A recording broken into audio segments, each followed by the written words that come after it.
Assalamualaikum warahmatullahi wabarakatuh. Saya Rizky Winda Puspitasari, NPM 380, kelas 4A8 Manajemen. Saya akan membacakan dan menjelaskan surat dan arti beserta isi kandung yang terdapat di dalamnya dengan tema fungsi harta dalam Islam. Yang pertama yaitu surat An-Nisa ayat 9 yang bunyinya Bismillahirrahmanirrahim. Wal yakhshal ladina law taraku min khalfihim dzurriyyatan di'afan khufu alaihim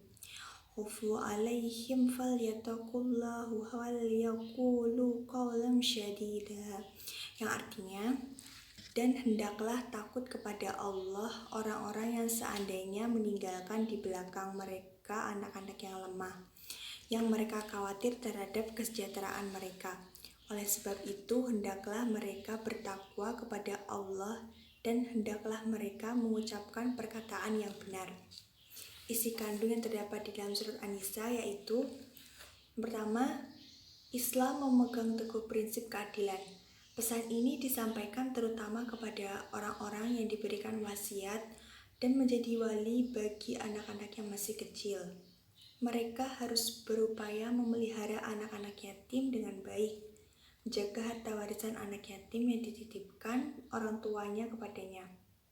Orang yang diberi wasiat itu harus pula membina akhlak anak yatim tersebut dengan memberikan keteladanan, perbuatan, dan perkataan yang baik serta membiasakan berakhlak mulia.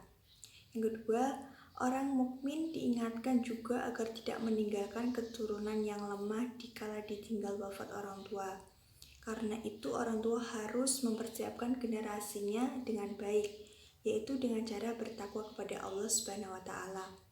Yang ketiga, Islam mengajarkan bahwa dalam berwasiat hendaklah jangan sampai wasiat merugikan ahli waris sendiri, terutama zuriyah, yaitu anak cucu. Yang keempat, meskipun konteks ayat ini berkaitan dengan harta warisan, yang diharapkan dengan memperoleh harta bagian dari warisan, kelangsungan hidup anak-anak terjaga dan tidak terlantar.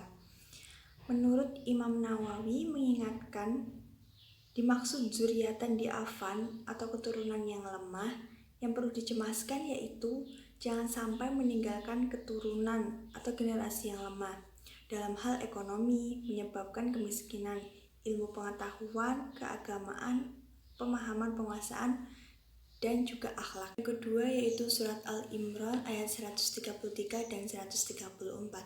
Yang pertama surat Al-Imran ayat 133 yang bunyinya Bismillahirrahmanirrahim.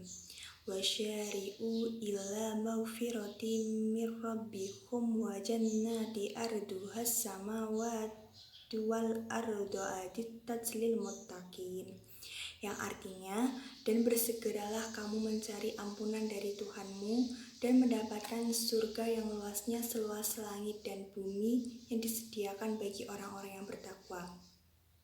Surat Al-Imran ayat 134 yang bunyinya Bismillahirrahmanirrahim.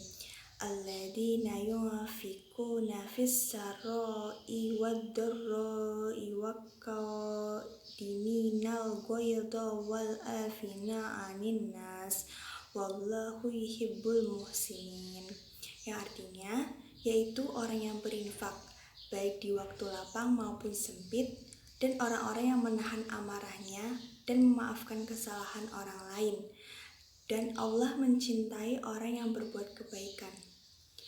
Dari kedua ayat tersebut, isi kandungannya yaitu berkenan dengan tujuan dalam membayar zakat, yakni melatih kedermawanan.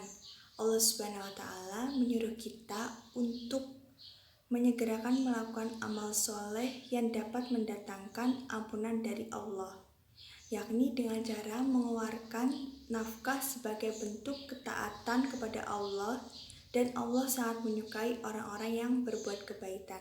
Sekian penjelasan dari saya. Wassalamualaikum warahmatullahi wabarakatuh.